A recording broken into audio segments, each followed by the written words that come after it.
The Dallas Mavericks 5 games into the season are 3-2, which might not stand out as particularly alarming as this is a lower tier playoff team, and that is pretty much on par for a lower tier playoff team. However, it's really not in the record that the Mavericks problem exists. It's really something that you have to see on the floor watching the game. It is a matter of eye test, and there are also numbers that back up some of the ugly things that your eyes will see. I've got plenty of comments on these early season videos saying that I'm overreacting to the early season stuff, even though I say in all of those videos to take the shit with a grain of salt because it's only a few games in. It's just early observations.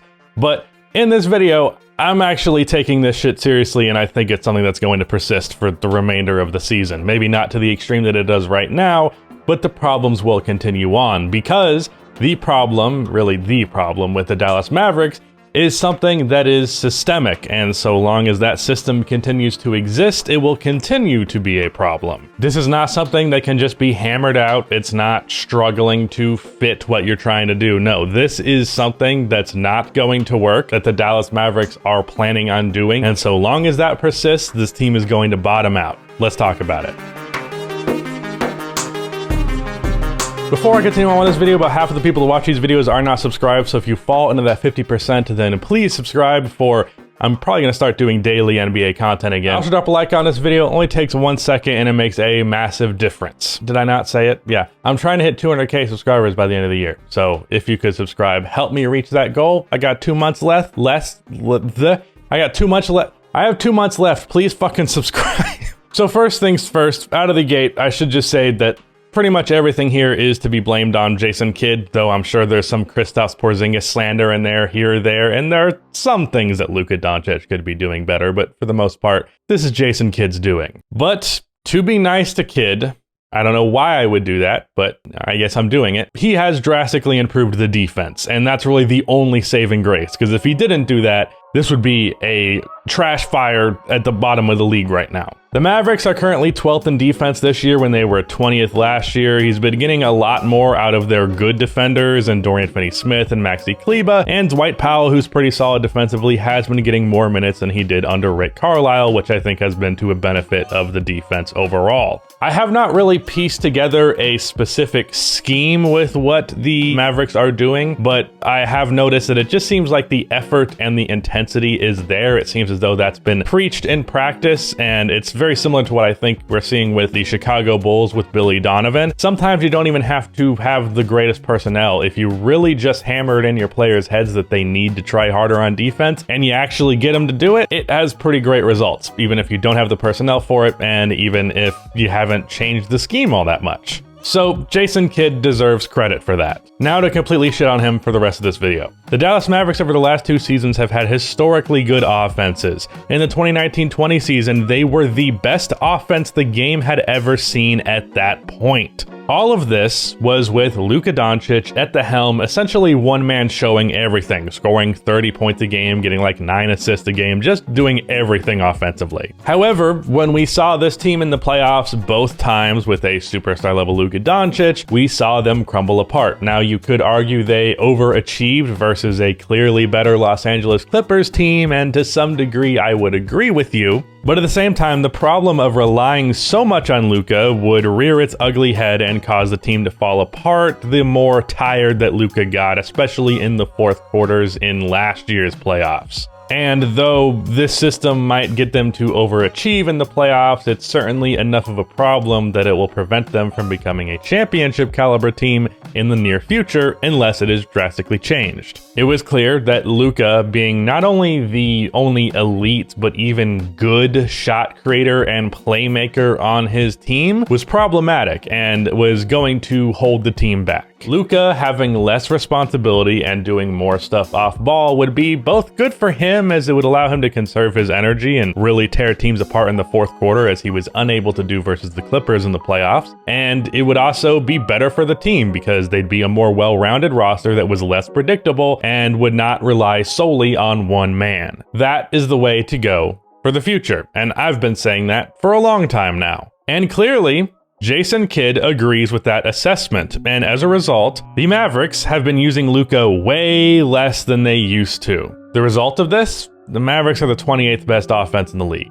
All of these struggles are really just most emphasized in their loss to the Denver Nuggets, where they lost by, I don't know how many points they lost by, but they scored 75 points. They scored 75 points versus the Denver Nuggets. The Denver Nuggets, when I saw that, I was like, oh, Luka didn't play, right? No, he played. They scored 75 points in 2021. I'm not kidding. With me being the Luka needs to play off ball more guy, and the team needs to not rely on Luka so much guy, and someone who's been saying this forever and made an entire My NBA series based around the fact that I thought Luka should be doing more off ball stuff. Why am I judging Jason Kidd in this instance? Is it just a matter of, you know, me not being happy that I was wrong?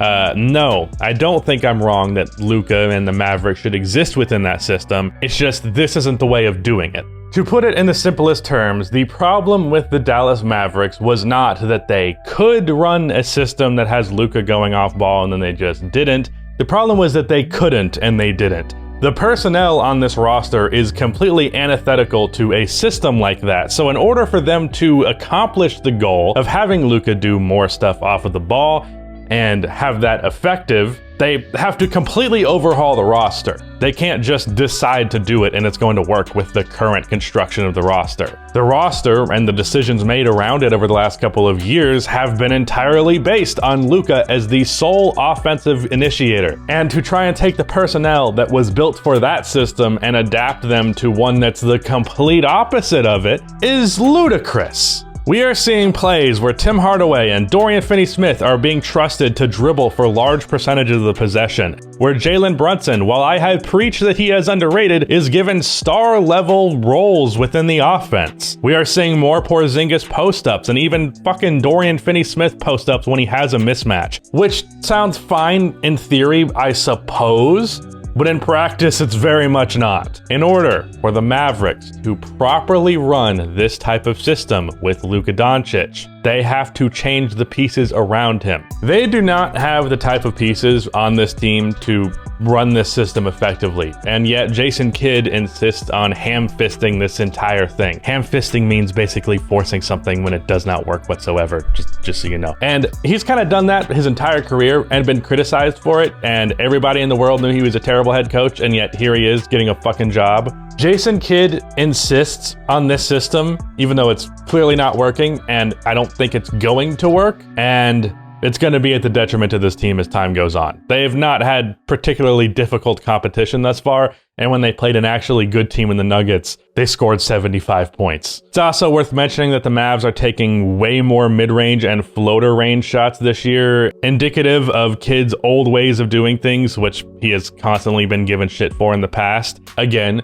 we all knew he was a bad coach, and yet he still has a job. Ultimately, the goal of getting Luka to be more off-ball based and doing less isolation and less being responsible for the entirety of the offense, that's an admirable thing, and it's the right direction to go in. However, this ham-fisted approach of just making it happen when you don't have the pieces to make it happen is resulting in the Mavericks offense being fucking awful. Ironically, the only time the Mavericks offense has been good is when Luka breaks from the system and decides to do it the way that he used to. The possessions where Luka is dribbling the whole time comes in stark contrast to the ones where he's off the ball watching his teammates struggle to even hold on to the ball. As the roster is currently constructed, you're getting a better possession every time Luka is the lead guy every time. Like, it's not even funny how different, how drastic the contrast is between a Luka possession and a Tim Hardaway Jr. possession. Is it a problem that they need him this much? Yeah. Is this the solution? Absolutely fucking not. But yeah,